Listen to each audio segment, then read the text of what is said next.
안녕하십니까, 이종건 선생입니다. 드디어 26년 데뷔 첫 번째 강의를 시작하게 되었습니다. 제가 지난 7년간도 굉장히 열심히 해왔지만 그 어느 해보다도 2025년, 그러니까 26년 데뷔 같은 경우에는 정말 최선을 다할 생각이거든요. 근데 저만 최선을 다하면 안 되고 선생님들도 함께 저와 상호작용해서 정말 최선을 다해서 좀 더 시너지 효과를 일으키고, 그래서 굉장히 최대한 많은 선생님들이 2026년 데뷔에서는 굉장히 더 많이 합격할 수 있었으면 좋겠습니다. 그러면은 지금 오리엔테이션에서, 물론 개강은 2주 후지만 제가 2주 전에 선생님들의 공부 방향, 그러니까 어떻게 공부를 해야 되는지, 그리고 어떤 식으로 자료라든가 강의가 이루어져 있는지를 설명을 할 테니까 굉장히 중요한 강의이기 때문에 하나하나 잘 들으면서 따라오시면 되겠습니다. 자, 일단은 강의 계획서를 카페에도 올려놓았기 때문에 선생님들이 PDF로 확인을 할 수가 있고요. 지금 이 강의에 대한 계획은 가장 기본적인 강의 세팅만 되어 있고요. 중간중간에 추가될 수 있다라는 점, 강의가. 다만 그런 추가적인 강의는 당연히 패키지 안으로 삽입되게 될 예정입니다. 자, 어떤 강의들이 있고 그리고 어떻게 진행될지 살펴보겠습니다. 일단은 지금 개론 오리엔테이션이기 때문에 1월과 2월 그리고 기출 분석에 대한 이야기까지 나누도록 하겠습니다. 물론 교직 논술은 또 다시 이제 오리엔테이션이 진행이 될 예정이고, 이번 같은 경우에는 첨삭도 여기서부터 쭉 진행이 될 예정입니다. 물론 여기까지도. 자, 그래서 1, 2월 같은 경우에는 개론으로서 이제 새롭게 개정된 교재를 가지고 자료 또한 이제 새로 개정된 개론책이 있기 때문에 더 이상 정의 완성, 작년까지 있었던 정의에 대한 부분들은 없어지고 깔끔하게 딱 3가지로 원본, 글자, 그리고 빈칸 자료 3가지로 구성이 되게 되고요. 중간중간에 어떤 확인학습 문제라든가 그 다음에 끝났을 때 개론 종강 모의고사들이 추가될 수 있다는 점 말씀드립니다. 그리고 매주 금요일 10시부터 오후 4시까지 진행이 되고요. 이것들은 사정에 따라서 플러스가 될 수도 있고 마이너스가 될 수도 있고요. 그리고 나서 끝나자마자 바로 기출을 하게 됩니다. 그래서 그 다음 주, 한 주씩 미뤄서 다음 이제 끝난 그 다음에 대한 기출을 배우게 될 것이고요. 그 다음에 순서는 지금 이렇게 발달부터 되어 있는데, 다시 한 번만, 그러니까 항상 처음을 뭘로 하는 게 더 중요할지를 생각을 하는데, 제가 볼 때는 선생님들한테 발달이 오히려 어려워요. 되게 익숙해 보이지만 거기에서 출제가 안 되는 부분들이 되게 많고, 그리고 굉장히 좀 생각보다 많이 광범위하거든요. 그런 과정에서 사실 제일 쉬운 건 사상이지만 또 사상은 문구가 어려워. 그렇기 때문에 처음을 좀 더 놀이로 가고 사상으로 가고 그리고 발달로 진행을 하면 어떨까라고 생각을 하고 있습니다. 자, 여기까지고요. 그 다음에 마찬가지로 그러면은 기출 또한 이 순서가 그 순서에 따라서 변경이 되겠습니다. 자, 여기까지가 전체적인 강의 계획서에 대한 내용들이고, 그러면은 어떤 순서로 선생님이 강의를 듣고 그리고 어떠한 자료를 통해서 이제 복습을 해야 되는지 가장 핵심적인 내용들을 살펴보도록 하겠습니다. 자, 일단은 선생님들 중에 이제 계획표를 좀 같이 세워줬으면 좋겠다라고 하는 선생님들이 계셔서 계획표를 세워드리긴 하는데, 항상 말씀을 드리지만 선생님들한테 이게 선생님들은 지금 발달에 적합한 실제라고 한다라고 이야기하면 선생님들의 어떤 연령이라고 하는 것들은 초순지, 재순지에 따라서의 적합성도 다르고, 그쵸? 그 다음에 선생님들의 개별 적합성도 달라요. 똑같은 초수 선생님이라고 할지라도 누군가는 책을 읽는 속도가 빠르고 어떤 선생님은 느린 대신에 깊이 있게 공부할 수 있고, 각각이 다 다르기 때문에 선생님에 맞는, 그러니까 기성복을 입으면 안 되고요. 선생님 개별 적합한 계획을 세워 나가야 됩니다. 그 다음에 사회문화적 적합성이라고 해서 나중에 배우게 되지만 이것들은 다시 우리에게 적용을 해본다면 선생님들 중에는 일병행 선생님들도 있을 수 있고요. 육아를 하는 선생님들도 있을 수 있고, 그리고 각가지 사정들이 다 다르기 때문에 선생님들의 맞는 계획을 세워야 된다라는 것들을 좀 말씀을 드리면서 이제 그럼에도 불구하고 간략한 어떤 전체적인 계획을 어떻게 진행해 나가는지에 대한 방향 설정을 말씀드리도록 하겠습니다. 일단 하루에 공부는 처음에는, 그러니까 그러니까 마찬가지로 또 개별 적합성이기 때문에 나는 하루에 8시간 공부가 힘들어요 하는 선생님들은 여기에서 6시간을 해도 되고요. 나는 8시간이 아니라 10시간, 12시간, 15시간도 가능해 하는 선생님들은 또 그만큼 늘리시면 됩니다. 저는 가장 기본적인 것들을 알려드리는 거예요. 자, 일단은 선생님 몇 시에 일어나실래요? 월요일에? 7시에 일어나면 정말 베스트이긴 하지만 봐드리겠습니다. 8시에 일어나도록 하겠습니다. 일어납니다. 8시에 일어나셔서요. 9시에만 공부를 시작하실 수 있으면 좋겠습니다. 자, 9시에 오전 3시간 확보를 해주시면 정말 좋습니다. 정말 좋다는 건 뭐냐면 그만큼 이게 굉장히 어렵다는 걸 의미를 해요. 그래도 한번 도전을 해보시기 바랍니다. 자, 3시간을 확보했습니다. 자, 그 다음에 12시부터 1시까지는 점심 식사 시간이 있고요. 그 다음에 1시부터 5시까지 오후 4시간을 확보해 보도록 하겠습니다. 자, 오전 3시간, 오후 4시간이에요. 오후 4시간이 확보가 되고 나서 그 다음에 이거 꼭 6시에 밥을 먹어도 돼요. 이게 전체적인 대략적인 걸 알려드리는 거예요. 그래서 저녁 식사를 합니다. 그리고 나서 오후 야간에 9시까지 야간 3시간을 확보합니다. 자, 이렇게 하니까 어떻게 되냐면 오전 3시간, 오후 4시간, 야간 3시간 이렇게 하니까 총 몇 시간이 되냐면 10시간이 돼요. 그죠? 10시간이 되는데 선생님한테 10시간 하라고 안 할게요. 처음부터 8시간을 하세요. 무슨 말이냐면 오전에 열심히 나는 3시간을 하고 싶지만 이게 마음먹은 대로 세상 일이 되지 않거든요. 그래서 하다 보니까 2시간 30분을 공부할 수 있고요. 오후에 4시간을 공부하고 싶지만 하다 보니까 3시간만 확보를 할 수가 있고요. 그 다음에 야간에 3시간을 정말 하고 싶지만 또 하다 보니까 2시간 30분만 확보가 될 수도 있어요. 이런 식으로 이제 8시간을 하라는 거죠. 근데 문제는 뭐냐면 지금 언제 끝나냐면 이렇게 하게 되면 9시에 공부가 끝나요. 9시에. 그죠? 그러면 지금 3시간이 비거든요? 3시간 하루에 12시에 잔다라고 했었을 때 9시부터 12시까지 3시간의 자유시간이 주어집니다.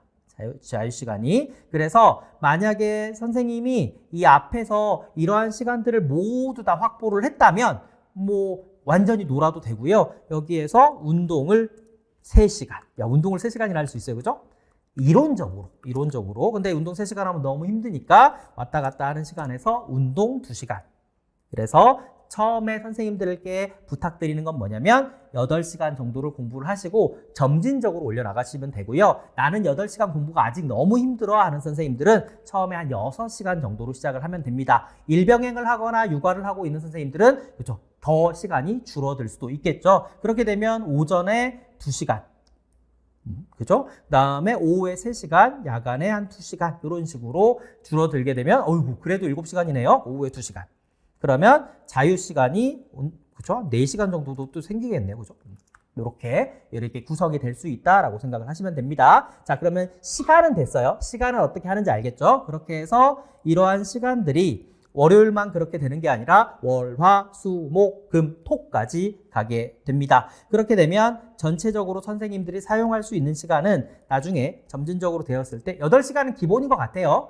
물론 굉장히 어려운 기본이긴 합니다만은 해야 합니다. 우리는 또 이제 고시를 공부하는 입장이고 아까 서두에 말씀드린 대로 저도 최선을 다해야 되지만 선생님들도 최선을 다해서 함께 나아가야 되기 때문에 8시간을 공부한다라고 했었을 때 주 6일째는 하셔야 돼요. 그렇게 6일을 공부하시게 되면 총 48시간을 쓰게 됩니다. 일주일에 48시간, 일주일에 한 50시간 정도만 공부를 하셔도 굉장히 훌륭하다. 물론 나는 10시간 공부 가능한데요. 근데 나는 이틀 쉬고 싶어요. 이렇게 해서 50시간으로 공부를 하셔도 됩니다. 거듭 말씀드리지만 개별 적합성 선생님들한테 맞게 나 일주일에 이틀 쉬어야 돼. 이러면은 10시간씩 5일. 대신에 이때의 공부 시간은 단순한 시간이 아니라 이 시간에는 선생님의 열정과 몰입과 집중 이런 것들이 모아져 있는 시간을 의미합니다. 그래서 막 8시간 공부했는데 체력이 너무 남아 돌아. 그러면 내 열정과 몰입의 정도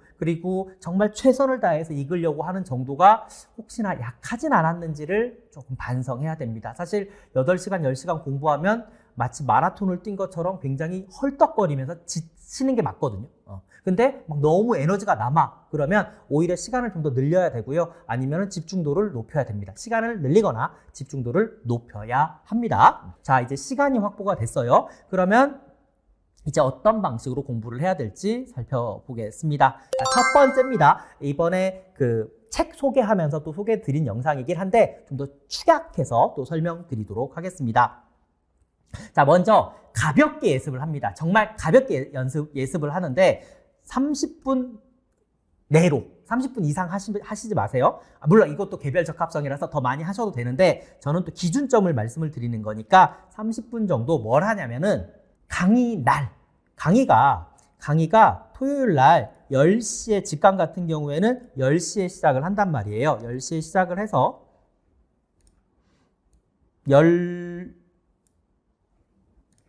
10시에 시작을 해서 11시, 12시 이렇게 2시간을 하고요. 그리고 나서 점심 식사를 하고요. 그 다음에 1시부터 4시까지 또 3시간 강의를 해요. 그래서 총 이론 강의가 약 5시간 정도가 진행이 되고 그 다음에 기출 강의가 1시간 진행이 되거든요. 그러면은 물론 이렇게 추가가 될 수 있어요. 추가가 될 수 있지만 하루에 보니까 2시간, 3시간, 5시간 총 한 6시간 정도 강의를 하게 되잖아요. 그럼 10시에 시작해서 6시면 끝난단 말이에요. 그러면 선생님은 10시에 일어나실 게 아니잖아요. 그러니까 아침에 우리는 8시부터 10시까지 약 2시간의 시간이 비어요. 그러니까 2시간의 시간들 중에서 이것저것 차리고 뭐하고 해서 약 30분 정도만 쏟아도 된다라고 말씀을 드리는 거예요. 이렇게 하면 가볍게 예습을 하면서 오늘 내가 뭘 할지만 알면 돼요. 목차를 보시면 돼요. 목차를 보고요. 암기까지 하지 않으셔도 돼요. 대략적으로 내가 무엇을 어떻게 공부할지를 아시면 돼요. 이때 할 건 뭐냐면 목차를 보고요. 구조화 자료를 보고요. 그 다음에 기출 요약집을 보시면 됩니다. 기출 요약집을 보면서 어떤 문제가 어떤 방식으로 나오는지는 알고 들어가야 됩니다. 답을 먼저 암기를 하면 어떡하죠? 암기 안 되니까 걱정하지 마시고 암기되면 좋은 거예요. 그래서 뭘 보냐면은 자, 유아교육 개론책이 있죠. 개론책이 있으면 자, 처음에는 만약에 발달부터 보시게 되면 이렇게 목차를 보시는 거예요. 목차를 봐서 내가 오늘 공부할 거는 발달의 개념과 원리. 개념, 원리, 기재, 적합한 실제, 그 다음에 쟁점.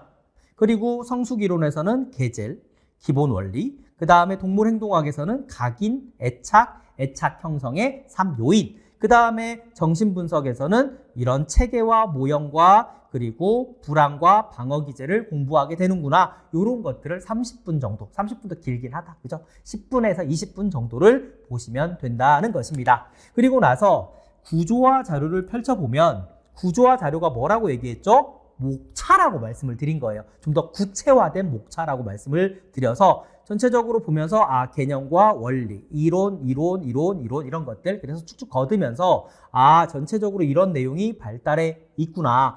그리고 전체적으로 발달의 원리에는 요런 게 있구나 정도를 쓱쓱 가볍게만 읽어주시기 바랍니다. 왜냐하면 선생님들이 지금 뭐가 나올지 모르기 때문에 헛된 공부를 하게 돼요. 그러니까 예습은 가볍게 하십니다. 그 다음에 뭘 하시면 되냐면 기출의 구조화 중에서 기출 문제를 보시는 게 아니라 기출 답을 보세요. 이렇게 답을 보시면서 이제 파란 색깔로 되어 있는 것만 보시면 돼요. 단계 이론의 특징을 물어보는구나. 발달 학습과 발달의 관계를 물어보는구나. 발달의 원리를 물어보는구나. 그죠? 그 다음에 발달에 적합한 실제, 그 다음에 원칙, 요런 걸 물어보는구나. 라고 하는 것들을 정말 가볍게. 계절의 이름을 물어보는구나. 사상가를 물어보는구나. 개념을 물어보는구나. 용어를 물어보는구나. 그 다음, 동물행동학에 가니까 애착 유형, 양육태도, 요런 걸 물어보는구나 하는 것들을 굉장히 가볍게. 총 합쳐서 30분. 네, 이렇게 예습을 합니다. 예습을 합니다. 자, 첫 번째 단계입니다. 1단계가 끝났어요. 그 다음에 두 번째를 가서는 강의를 아까 듣습니다. 아까 강의 듣는 시간은 대략 6시간 정도가 되는데 배속을 너무 빨리 해서 듣지 말고 생각하면서 이해를 하셔야 됩니다. 그러니까 그러니까 처음에는 잘 이해가 안 되니까 암기를 먼저 하긴 하지만 최대한 이해를 하면서 이게 어떤 의미를 가지는지 저와 함께 상호작용하면서 생각하면서 듣고요. 형광펜. 난 자신이 없다 하면 펜인데 어느 정도 자신이 있으면 형광펜으로 이렇게 밑줄을 그으면서 듣는데 아무데나 막 그으면 나중에 또 책을 다시 사야 되거든요. 그러니까 조금 자신이 없으면 이렇게 펜이나 연필로 이렇게 살살살살 그었다가 나중에 내가 진정으로 뭐가 중요한지 안다 싶을 때 그 다음에 형광펜을 그으셔도 됩니다. 근데 우리 책은 이미 책에 중요 부분이 표시가 되어 있어요. 보시면 그렇죠? 발달의 원리를 가시면 지금 파란색으로 된 부분이 가장 중요한 부분이거든요. 그래서 그런 부분에다가 이제 형광펜을 치면 되기 때문에 파란색 부분은 자신 있게 치셔도 됩니다. 여기에서 핵심적인 키워드에다가 치시면서 공부를 해 나가시면 돼요. 그리고 형광펜을 칠 때는 정의에 치는 색깔을 내가 정하고요. 그 다음에 예시에다가는 형광펜이 아닌 밑줄을 그으셔도 되고 아니면 좀 더 다른 색깔을 칠하셔도 되고요. 그 다음에 기출에다가는 또 다른 색깔을 칠하는 거예요. 그러면 정의에 칠하는 색깔, 예시에 칠하는 색깔, 기출에 칠하는 색깔 세 가지. 그리고 혹시나 모를 부연하는 것들에 대해서는 뭐 밑줄을 긋는다거나 약간 이렇게 형광펜에 내가 표식하는 것에 대해서 의미를 부여할 수 있으면 더 좋겠습니다. 다시 정의에다가는 다른 색깔. 정의는 나 무슨 색깔이라 정하는 거예요. 그러면 다음부터는 내가 책을 볼 때 이 색깔은 정의야. 물론 이게 파란색이 돼 있으니까 이미 알긴 하겠지만 그 다음 예시. 이 색깔은 예시야. 이 색깔은 기출이야. 물론 예시와 기출은 또 같은 거일 수 있기 때문에 예시와 기출을 같은 색깔로 해도 되고 그 다음에 그 이외의 밑줄이라든가 다른 색들은 부연하는 설명이다. 이렇게 알아두시면서 뭔가 책에 대해서 선생님만의 규칙을 가지시면 되겠습니다. 자, 여기까지 강의를 들었어요. 강의를 들었어요. 그 다음에 세 번째, 3단계로 가시면 이번에도 가볍게 복습합니다. 이때는 파란색 정의 위주로만 보세요. 딴 거 보지 마시고 부연 설명 보지 마시고 파란색 정의 위주, 그게 제일 중요한 거니까 파란색 정의 위주로 보시고 기출 표기된 내용 위주. 그러니까 기출이 있는 부분은 더 열심히, 기출이 없는 부분은 좀 넘어가고 스킵하고 그거 어떡합니까? 나중에 보면 됩니다. 가볍게 복습을 하는 거예요. 가볍게 복습을 하는데 복습을 처음부터 끝까지 하는 게 아니라 영역별로 복습을 합니다. 예를 들어서 바로 기출을 풀어야 되거든요. 영역별로. 예를 들어서 피아제 공부를 끝나면 피아제 문제를 풀고 비고츠키 공부가 끝나면 비고츠키 문제를 풀고 가드너 공부가 끝나면 가드너 문제를 풉니다. 자, 예시를 들어드릴게요. 자, 공부를 합니다. 복습을 하는데 자, 여기서부터 발달을 공부했어요. 발달의 개념에는 성장, 성숙, 학습이 있구나. 발달의 원리에는 요런 게 있구나 라고 했어요. 그래서 어디까지 공부하냐면 여기까지 공부를 한 거예요. 그죠? 원리까지 공부를 했으면 그 다음엔 바로 기출문제를 가서 선생님이 공부한 부분까지만 풀어보는 겁니다. 이거 안 풀어본 거네? 안 본 거네? 하면 넘기세요. 그 다음에 아직 잘 모르는 건데? 하면 넘기세요. 어차피 가볍게 푸는 거기 때문에 발달의 원리 공부하셨잖아요. 푸세요. 자, 여기서부터는 또 이제 모르는 내용이 나왔어. 그럼 다시 갑니다. 책으로 가셔서 자, 발달의 기제 공부하시고 그 다음에 발달에 적합한 실제 이 세 가지를 공부를 합니다. 특히 이렇게 기출이 나오면 기출이 있다는 소리잖아요. 여기까지 또 공부하시고 다시 또 기출로 갑니다. 바로 암기가 된 상태잖아요. 그러니까 바로 암기가 된 상태로 푸셔야 됩니다. 그래야 이 문제가 어디서 어떻게 나온 문제고 왜 이런 문제가 나온지 알기 때문에 그러면 발달에 적합한 실제 풀고 그 다음에 또 발달에 적합한 실제 풀고 그 다음에 또 이것도 발달에 적합한 실제를 풀어보는 겁니다. 그리고 나서 다음 문제 보니까 성숙 이론이에요. 그쵸? 그러면 내가 모르는 거네? 그럼 다시 돌아가서 쭉 봅니다. 그리고 다시 성숙 이론 간 다음에 성숙 이론은 무엇이고 성숙이라는 뜻은 무엇이고 준비도란 무엇이고 이런 것들을 공부하고 나서 그래서 성숙을 여기서 끝내요. 끝내고 나서 다시 가서 기출을 풀어보는 과정을 반복합니다. 그쵸? 이렇게 다 보면서 해도 돼요. 보면서 해도 돼요. 보면서 해도 돼요. 됩니다. 그래야 돼요. 뭘 아껴 먹으려고 하다 보면 다 똥이 되기 때문에 꼭꼭 기출은 무조건 같이 이렇게 병행해서 나아가시는 거예요. 강의를 아직 안 들었는데요. 강의는 나중에 기출 다 이런 식으로 풀고 나서 그 다음 기출 강의 들으시면 되는 거예요. 일단은 푸세요. 풀어야 되는 거고, 사실 푼다는 개념이 아니라 이걸 하는 이유는 뭐냐면, 가볍게 기출을 푸는 문제는 뭐냐면, 아까도 맨 처음에 얘기한 것처럼 대충 어떤 문제가 어떤 방식으로 나오는지를 알아야 선생님이 굉장히 효율적으로 공부할 수 있게 돼요. 어떻게 출제가 되는지도 모르면서 공부를 하고 있으면 그 공부는 되게 허황된 공부가 될 수가 있어요. 우리는 효율성 있게 단기 합격을 목표로 하고 있기 때문에 항상 그렇게 하는 거예요. 그렇게 풀어봤으면, 자, 푸셨어요. 영역별로. 이제 4단계가 끝난 거예요. 자, 1단계 예습, 2단계 강의, 3단계 가볍게 복습. 그러니까 3, 4단계가 같이 가는 거죠. 3, 4단계 이렇게 가고, 그 다음에 기출을 그만큼 풀었으면 바로 뭘 봐야 되냐면 기출 요약집을 보는 거예요. 기출 요약집을 형광펜을 치면서 살펴보는 겁니다. 이게 5단계예요. 5단계. 여기에 가셔서 아까 한 거, 그죠? 확인하시면 되는 거예요. 아, 이 문제 풀어보고 답 달고, 풀어보고 답 달고, 이런 것들에 대해서 형광펜을 치면서, 그렇죠? 발달의 원리에 형광펜 치고, 발달에 적합한 실제 형광펜 치고, 형광펜, 그리고 답 나온 거에다가도 형광펜을 이렇게 치세요. 아, 사회문화적 적합성, 개인적 합성, 사회문화적 적합성, 사회문화적 적합성, 아, 이런 게 문제가 출제가 되었고, 그리고 향후에는 어떤 문제가 출제될 수 있을 것인지에 대해서도 생각하면서 요약집을 보세요. 됐죠? 이게 5단계. 됐죠? 그러면 이제부터가 진짜 복습이 시작이 됩니다. 왜? 어떻게 출제가 되는지를 알았기 때문에 여기에서부터는 기본서를 정독을 하는데, 말씀드렸다시피 우리 기본서의 목차가 뭐다? 구조화 자료다. 그러니까 구조화 자료를 한쪽에 놓고 그 다음에 기본서를 놓고 같이 보는 거예요. 같이. 기본서 봤다가 구조화 자료 봤다가 구조화 자료 봤다가 기본서 봤다가, 이걸 함께 같이, 이 구조화 글자 자료예요. 글자 자료를 보면서 같이 목차를 확인하면서, 사실 기본서와 6단계에서는 구조화 자료를 같이 갑니다. 그리고 나서 7, 8, 9단계도 사실은 좀 섞여도 되긴 하거든요.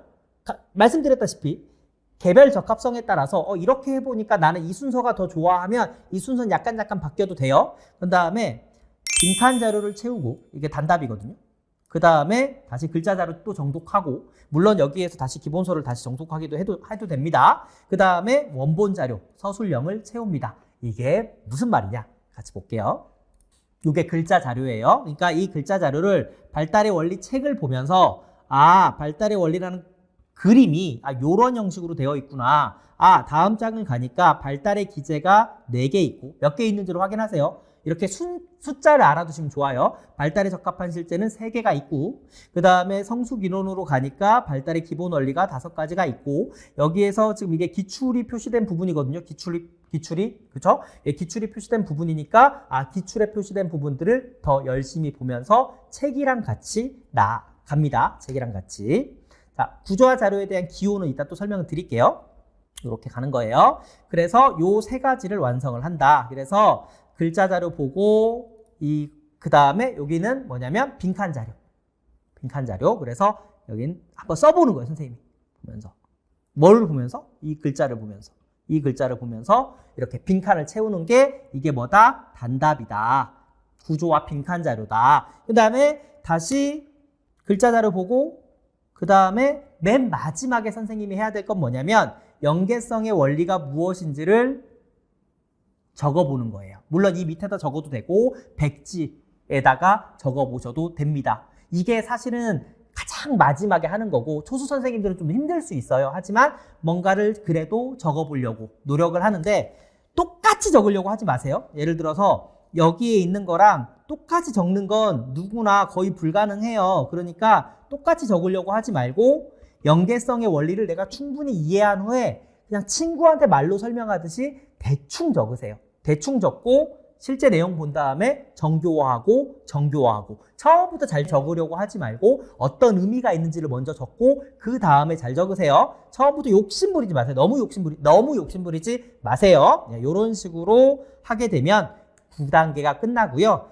이건 나중에는 코어 정의 완성이라는 것들을 통해서 총복습할 수 있는 기회를 또 드릴 예정입니다. 이런 자료를 통해서 나중에 발달의 원리들을 쭉 드리면 나중에 여기에서도 선생님이 단답도 적어보고 서술도 적어보는 것들을 나중에 또 드릴 예정입니다. 요거는 나중에 강론 2 출간 이후에 그렇게 될 예정이다. 자, 그러면 이렇게 9단계까지 순서와 방향성에 대해서 설명을 드렸습니다. 자, 그럼 이것들을 다시 시간 계획표랑 연결을 시켜볼게요. 아까 뭐라고 했죠? 48시간, 일주일에 요 정도로 확보를 하자. 물론 이제 뭐 일병행 선생님들은 더 줄어들 수도 있겠지만 이렇게 확보를 한다라고 하겠습니다. 자, 일단 발달입니다. 자, 일단 30분 동안 예습을 한다 그랬죠. 아까 예습을 어떤 내용들이 있는지를 이제 1단계를 통해서 예습을 한다라고 했습니다. 그 다음에 7시간 정도 강의를 듣습니다. 그러면은 하루가 지나갑니다. 하루가 지나가죠. 하루에 할 거는 뭐 예습하고 강의하고 여력 있으면 이렇게 배운 내용을 간략하게라도 10분이라도 좋아요. 30분 하면 더 좋고 처음부터 끝까지 한번 읽어보는 거. 그게 기본서여도 좋고 구조화 자료라도 좋습니다. 이게 한번 그러니까 내가 이만큼 100페이지를 보고 나서 책을 팍 덮는 거랑 100페이지를 읽고 나서 그 100페이지를 다시 한번 이렇게 걷어보는 거랑 차원이 다른 공부가 되기 때문에 꼭 마지막은 한번 훑어보는 거예요. 훑어보는 거를 우습게 보지 마세요. 한번 훑어본 거는 뇌에 다시 한번 정리가 되는 시간이기 때문에 강의 듣고 끝내지 말고, 그러니까 예습보다 더 중요한 건 뭐다? 복습이다라고 생각을 하시면 되겠습니다. 복습이 더 중요해요, 예습보다. 그 다음에 하루가 지났어요. 자, 이틀째입니다. 자, 2-3시간 정도 가볍게 복습을 하면 됩니다. 2-3시간 정도. 근데 이게 선생님들마다 시간이 다 다를 거 아니에요. 그죠? 재수 이상 선생님들은 1시간만 해도 돼. 그죠? 그리고 초수 선생님인데 좀 늦게 하시는 선생님들은 4시간이 될 수도 있는데 기준점만 말씀을 드리는 겁니다. 2-3시간 가볍게 복습을 하고 그 다음에 복습을 하고 문제 풀고 복습하고 문제 풀고 아까 영역별로 한다 그랬잖아요. 그렇죠? 가볍게 복습이 아까 2단계였고요. 가볍게 기출문제를 푸는 게 3단계였고요. 그 다음에 기출 요약집을 보는 게 4단계였어요. 이게 이틀째 되는 날, 강의 다음날 할 겁니다. 강의 다음날 가볍게 복습하면서 문제 풀고 영역별로 풀고 문제 풀고 풀고 문제 풀고 그러니까 보고 문제 풀고 요것들 하고 나서 기출 요약집을 보게 되는데 2-3시간 정도 복습 2-3시간 정도 기출문제 풀고 강의 안 들어도 돼요. 그건 나중에 하는 거니까. 그 다음에 1시간 정도 이렇게 기출 요약집을 보게 됩니다. 그리고 이 기출 푼 거는 그 다음 주에 강의를 듣게 되겠죠. 기출 강의는 한 주씩 딜레이가 되어 있기 때문에 이렇게 하면 이틀이 지났어요. 우리에게 지금 4일이 더 남아있는 겁니다. 자, 3일째가 되었습니다. 3일째가 되었어요. 3일째가 되었어요. 그러면 마찬가지로 한 3시간 정도 이번엔 진짜 복습 5단계를 가서는 기본서를 정독을 하게 됩니다. 이때 이제 구조화 자료도 같이 보게 되고요. 이때 구조화 빈칸도 함께 하게 됩니다. 뭐 6단계, 7단계라고 되어 있는데 이 단계는 마찬가지로 기본서를 한꺼번에 다 보고 나서 빈칸을 쓰는 게 아니라 영역별로. 즉 피아제를 보고 빈칸 채우고 글자 보고 서술형 쓰고 그리고 영역별로. 근데 또 이제 어떤 선생님들은 난 영역별로 하는 것보다 한꺼번에 하는 게 좋아 하는 선생님들은 또 그렇게 하고. 근데 일단은 초수 선생님들은 영역별로 하는 게 기억이 더 많이 남아 있겠죠. 그래서 기본서를 얘가 발달의 원리를 금방 봤어. 그러면 당연히 6단계 구조화 빈칸에서 발달의 원리를 바로 쓸 수가 있잖아요. 그렇죠? 바로 본 거니까. 직전에 본 거니까. 그래서 3시간 정도 정독하고 그리고 1-2시간 정도 빈칸 쓰고 맨 마지막 게 어려운데 1-2시간 구조화 글자를 또 봅니다. 이것도 쉬워요. 근데 이 5단계, 6단계, 7단계는 뭐 할 수 있다? 한꺼번에 할 수 있다. 한꺼번에 할 수 있다. 그리고 나서 마지막에 또 봅니다. 이런 식으로 하면 3일이 지나요. 3시간, 2시간, 2시간, 1시간 이렇게 하면 3일이 지납니다. 그러면 사실 3일 동안 하면 모든 공부는 거의 끝났어요. 그 다음에 4일째 되는 날은 이제 다시 마찬가지로 7시간 동안 정독하고요. 정독에는 구조와 글자랑 기본서가 있고요. 그 다음에 구조와 원본을 보면서 한번 이렇게 적어봅니다. 아까 서술형을. 완벽하게 적을 필요 없고요. 이해한 만큼만 적으면 되는데 마찬가지로 이것도 영역별로 피아제 보고 적고, 피아제도 다 피아제 볼 필요도 없어. 피아제 같은 경우도 예를 들어서 피아제가 너무 많잖아요, 양이. 어떻게 다 암기해, 처음부터. 그러니까 내가 뭔가 어렵다! 그러면 내 공부 방법에 문제가 있는 거야. 그래서 내가 어려우면 선생님이 스스로 쉽게 만들면 되거든요. 자, 피아제를 보시면, 예를 들어서 뭘 공부하면 되냐면, 동화 봤죠? 조절 봤죠? 그렇게 해서 동화, 조절, 평형화, 조직화. 이 한 장을 보고 나서, 이걸 봐요. 이걸 보고 나서, 여기에 해당하는 파트의 문제도 풀고, 그 다음에 빈칸도 쓰고, 그 다음에 정의도 쓰고, 이런 식으로 반복을 하면 암기가 되게 잘 될 거 아니에요. 바로바로 보니까. 근데 막 100페이지 보고 나서 100페이지를 한꺼번에 암기를 하려고 하니까 힘든 건데, 2명 공부하고 문제 풀고 빈칸 쓰고 정의 쓰면 다 머릿속에 기억이 있지. 그건 쉽잖아요. 네, 이렇게 쉬운 방향으로 가고, 근데 재수 이상 선생님부터는 조금씩 어렵게 가는 게 뭐예요? 그죠? 공부량을 늘리고 나서 그 다음 걸 보는 거. 예를 들어서 피아제, 비고치기, 가드너까지 다 보고 나서 이제 재수 이상 선생님들은 문제도 풀고 이렇게 할 수 있는 능력이 있잖아요. 근데 초수 선생님들은 그게 아직 안 돼. 그러니까 영역별로 쪼개가지고 이런 식으로 공부를 하시면 된다는 것을 말씀드립니다. 그러면 이때는 4일이 지나갑니다. 사실 4일만 하면 거의 끝났어요. 끝났는데 이제 전일제 선생님 같은 경우에는 시간이 많으니까 5일째는 전체 총복습, 6일째도 전체 총복습, 그리고 일요일 날은 놉니다. 휴식.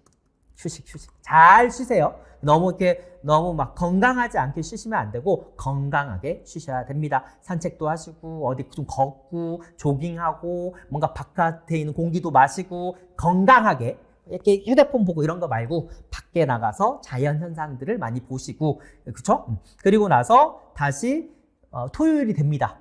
그쵸?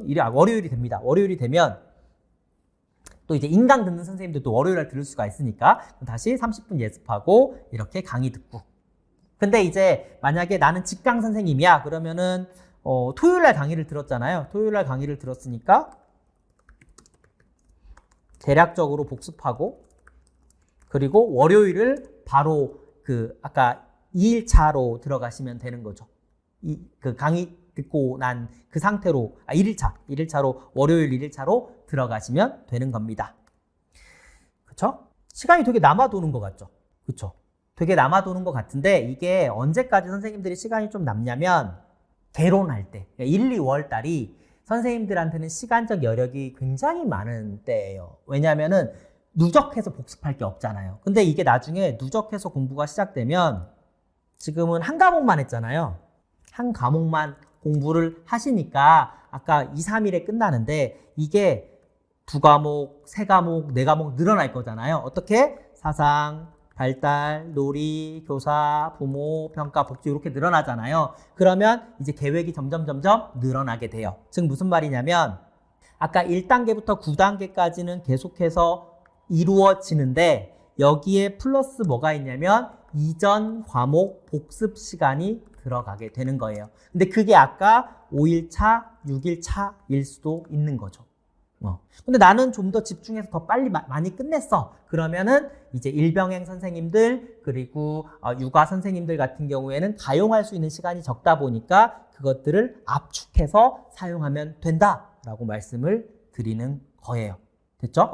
그래서 지금 보시면 아까 한 거 보면 지금 여기 한 이틀 정도가 남는단 말이에요. 5일, 6일이. 그죠? 근데 이때 전체 총복습에 들어가는 게 발달만 들어가는 게 아니라 사상, 발달, 놀이, 교사. 만약에 선생님이 만약에 지금 부모를 공부하고 있다 그러면 요런 과목들이 이제 계속 누적 공부를 해야 되는 거예요. 누적 공부.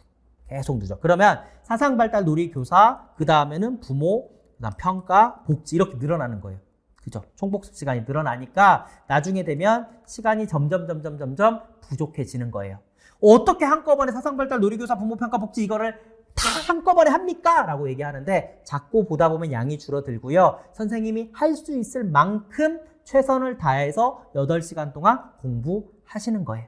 그쵸? 그리고 나서 이렇게 총복습하는 과정에서도 마찬가지로 구조와 빈칸, 단답, 그 다음에 아까 글자 자료 보면서 전체적으로 정독, 그 다음에 원본 보면서 서술형, 요렇게 이 세 가지를 잘 가져가면서 구조와 빈칸, 글자, 원본, 기본서, 그리고 기출 이렇게 잘 가져가시면 선생님들이 완벽하게 암기하면서 가져가실 수 있을 것이다. 자, 영역별 기출을 풀고 나서는 나중에 제가 이렇게 연도별 기출 문제도 드릴 거예요. 영역별로 쪼개진 문제를 풀고 나서는 이번에 어떻게 보면 이제 10단계가 되겠네요. 10단계가 돼서 이제 발달을 연도별로 정말 원본 그대로 발달을 이렇게 풀어보게 됩니다. 이게 10단계. 그리고 나서 11단계로 가게 되면 맨 마지막, 나중에 이건 좀 진도 더 나가서 이제 거의 한 하반기까지 가게 되면 뭘 하게 되냐면, 물론 재수 이상 선생님들은 할 수 있죠. 지금 22년도 문제 자체를, 전체 문제 자체를 이렇게 영역별이 아닌 전체로 풀어보는 과정을 겪게 되는 게 마지막 단계입니다. 그래서 이렇게 진짜 전범위로, 그러니까 처음에는 영역별로 풀어보고 요약집 보고 연도별 영역별로 풀어보고 그다음 맨 마지막에는 전범위로 풀어보고 이런 과정들을 거치게 됩니다. 거치게 돼요. 그리고 지금 오늘 개론 오리엔테이션에 대해서 지금 전체적인 방향 설정을 드렸는데 이제 선생님들하고 다시 라이브로 만나서 다시 한번 설명드릴 거고요. 중간중간에 또 이 설명을 여러 번 드릴 거예요. 왜냐하면 이게 잘 이해가 안 갈 수가 있거든요. 아무래도 처음 공부하는 거고 아직 공부를 안 해봤기 때문에 좀 어려울 수 있어요. 그렇기 때문에 제가 중간중간 이런 시간들을 계속 만들어서 선생님이 알아들을 수 있게 설명을 드릴 거고, 선생님들도 이제 이런 카페로 오셔가지고 잘 이해가 안 되는 부분들에 대해서 질문을 할 수가 있습니다. 카페를 정말 잘 이용을 하셔야 돼요. 그래서 카페를 가시게 되면 요 공지 쪽에 맨 위에 카페에서 알립니다 부분이 있고요. 공지 게시판에 가면 강의 자료가 있어요. 강의 자료가 있어가지고 요걸 클릭을 하시면 밑에 강의 자료라고 해가지고 선생님들이 받는 자료들이 쭉 나와요. 이렇게. 그래서 이게 몇 페이지가 있고 이제 개론부터 보게 되면 좀 새롭게 올려드릴 건데 이렇게 몇 페이지가 있고 어떤 자료가 업로드가 되는지도 싹 다 올라가 있고요. 그 다음에 강의가 어떤 식으로 몇 분 동안 진행이 되어 있는지도 제가 강의가 끝나자마자 이렇게 쭉 업로드를 드릴 거예요. 그죠? 드릴 거예요. 그리고 각가지 정말 이거 진짜 이게 보물 창고 같은 곳이거든요. 여기에 굉장히 그 아까 2,000권의 전공서가 여기 잘 이렇게 필요한 부분에 대해서 이렇게 업로드가 되어 있기 때문에 요 자료들까지도 선생님 개론 참고 자료, 강론 참고 자료 다 쓰셔야 되고요. 다 쓰셔야 되고, 그 다음에 다시 이제 단톡방도 지금 작년 걸로 올라가 있지만 이것도 이제 내년이 되면은 제가 새롭게 단톡 응원방 주소도 남겨드릴 거고요. 그 다음에 이제 독학 관리 테스트라고 해가지고 선생님들이 중간중간에 문제를 풀어볼 수 있게 하는 것들도 제가 사용 방법을 상세하게 남겨놨기 때문에 이 내용들을 토대로 해서 공부하시면 됩니다.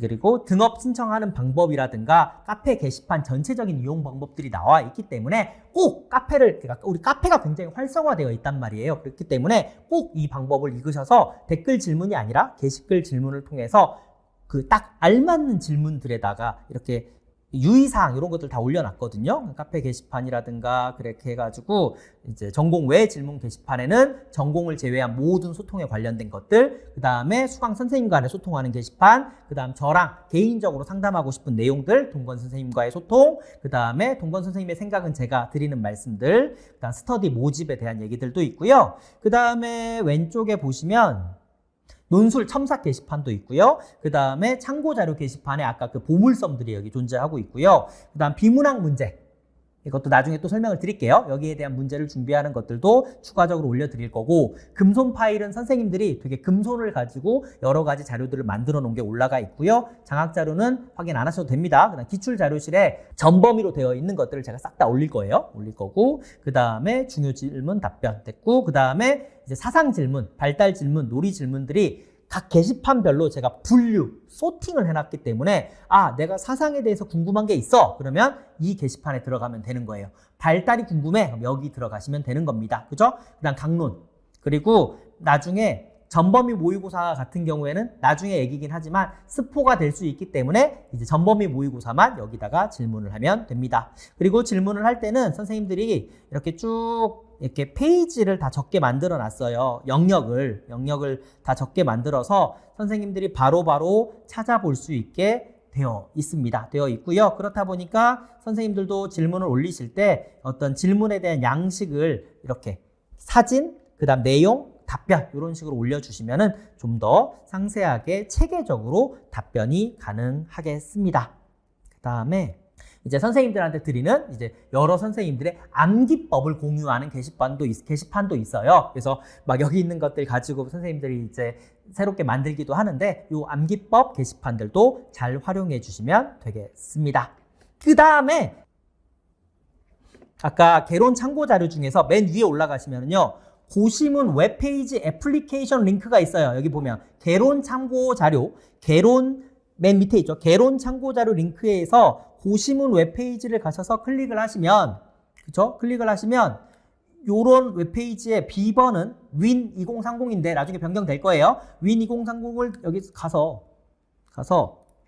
win2023 비밀번호 인증을 눌러서 들어가시면 총론에 있는 고시문들을 적을 수 있는 이런 웹페이지 안에 들어갈 수가 있어요. 그래서 여기에서 답안 보기를 누르면 답이 뜨고요. 답이 뜨고 그 다음에 UI 전인적 발달과 UI 이렇게 하면 녹색이죠. 그러면은 맞는 정답이라는 소리예요. UI 이렇게 근데 이렇게 막 이렇게 쓰면 분홍색으로 되면 잘못됐다라는 거고요. 여기 클릭하시면 답을 또 볼 수가 있는, 그래서 고시문 암기 어플리케이션도 존재하고 있으니까 잘 활용하시면 되고요. 또한 이것뿐만이 아니라 아이폰 선생님 말고 갤럭시, 아이폰은 또 되게 어려워가지고 못 만들었는데 갤럭시 폰이랑 탭에 적용할 수 있는 어플리케이션도 제가 개발을 해 두었으니까 요거 클릭하셔서 살펴보시면 되겠습니다. 사용 방법도 밑에 자세하게 남겨 놓았습니다. 그래서 이런 내용들도 확인해 보시기 바랍니다. 그리고 구조화 자료의 도형 설명도 여기 있어요. 도형 설명도 여기 있어가지고 각가지 도형들이 무엇을 의미하는지 그래서 맨 처음에 있는 내용들 보시면 숫자가 있잖아요. 숫자가 있는데 이렇게 숫자가 있잖아요. 숫자가 있으면 그냥 막 수학적으로 딱 계산이 된 건 아니에요. 무슨 말이냐면 막 3점짜리도 있고 4점짜리도 있고 2점짜리도 있기 때문에 여기에 수학적으로 큰 의미를 부여하지 마시고 대략적으로 총 한 78문제가 출제가 되었다라고 생각을 하시는 거예요. 그 다음에 이쪽에 왼쪽에 있는 숫자는 2013년도 이전에 출제된 문제고, 그 다음에 51이라는 숫자는 13년도 문제, 13년 문제부터 18년 문제까지의 숫자다라고 생각을 하시면 돼요. 그 다음에 요거는 2024년, 23년, 22년, 21년, 20년, 19년 추시, 그 다음에 19년. 그리고 이 앞부분에 부호가 하나 더 생길 거거든요. 그게 25년 문제가 될 겁니다. 25년 문제가 될 거예요. 그래서 나는 이게 몇 년도 문제인지 모르겠다, 이 기호를 모르겠다 하면 목차의 맨 앞으로 와서 확인을 하시면 되는데, 어쨌든 선생님들이 확인하고 싶은 건 뭐냐면 이런 것들이 최근에 출제가 되었구나 라고 하는 것을 알려주는 표식이다. 당연히 헷갈리죠. 이게 무슨 몇 문제인지 헷갈리니까 그것보다는 전체적으로 이게 굉장히 최근에 출제된 문제라구나, 이 생각을 하시면 돼요. 마찬가지로 왼쪽에 있는 거는 13년도 이전의 기출문제의 숫자고, 오른쪽에 있는 것은 후에 나온 기출문제의 숫자입니다. 그죠? 그래서 이게 최근에 되게 많이 피아제와 비고츠키, 가드너가 이런 식으로 출제가 되었구나 라고 하는 것들을 알 수가 있고요. 굉장히 최근에는 비고츠키와 피아제가 출제가 되었구나, 이런 사실들을 알 수 있게 도식화해 두었다라고 생각하시면 되겠습니다. 자, 그 다음에 넘어가셔서 이제 숫자를 통해서 게젤도 2번, 프로이트 4번, 에릭스 1번, 피아제 15번, 비고츠키 13번, 그리고 최근에는 피아제, 비고츠키, 가드너, 프로이트, 생태학적 체계 이론, 이런 것들이 출제가 되었구나라고 하는 것들을 인지할 수 있을 것입니다. 그리고 중간중간에 이렇게 숫자가 아무것도 없는 원 같은 경우에는 아까 특수 문제다. 이런 것들을 도식화했다라고 생각하시면 되겠습니다. 그래서 뭔가 엄청나게 이런 것들을 가지고 하려고 하는 것들보다는 이렇게 전체적으로 페이지를 넘기면서 아, 특수에서 출제가 되었구나. 애착 유형이 리비도 이런 역동적 체계가 출제가 되었네. 아, 프로이트 방어 기제에 가니까 퇴행과 고착, 동일시, 투사가 출제가 되었네. 근데 최근에는 동일시가 출제가 되었네. 이런 것들을 알기 위한 것들이다. 뒤로 좀 가시면 반두라를 가니까 최근에 사회학습 이론이 출제가 되었고 과거에도 모방이 출제가 되었고 관찰학습에서는 주의 집중이 여러 번 출제가 되었구나. 대리 강화와 자개 강화도 출제가 되었구나라고 하는 것들을 도식화해 놓은 거다. 그래서 사실 다 없애버려도 되지만 기호를 하지만 선생님들에게 어떤 것들이 기출되었는지를 좀 더 자세히 알려드리기 위해서 표식을 해 놓은 거니까 그렇죠. 공부를 할 때 요게 있으면 향후 앞으로도 출제가 될 수 있다는 것을 나타내겠죠. 마찬가지로 여기도 보니까 와 기출이 엄청나게 많아. 이렇게 많아. 이렇게 많아. 이렇게 많아. 이렇게 많으니까 이번에 또 뭐가 출제가 됐죠? 물활론적 사고가 출제가 되잖아요. 그죠? 그리고 루소 같은 경우도 보시면 루소에서 처음에 뭐가 출제가 됐었냐면 앞에 계몽주의가 출제가 되었거든요. 계몽주의가 출제가 되고 사회계약설이 언급이 되고 그리고 나서 자연주의가 출제가 되었거든요. 그래서 여기에서 다 출제가 된 거예요. 그쵸? 여기 다 출제가 된 거예요. 출제가 되면 우리는 이 표를 보면서 무슨 생각이 드냐면 여기 있는 네모도 출제가 될 수 있겠구나라고 해서 추후에 소극적 교육이 출제가 되었었던 것입니다. 그럼 네모가 뭐냐라고 해서 첫 번째로 가보니까 네모가 21년도 기출이구나. 그래서 이런 것들이 모아져서 21년도에 기출이 됐구나라고 하는 것들을 알 수도 있다. 이런 식으로 해서 구조화 자료를 보시면 되겠습니다. 자, 전체적으로 객관적인 설명을 드렸고요.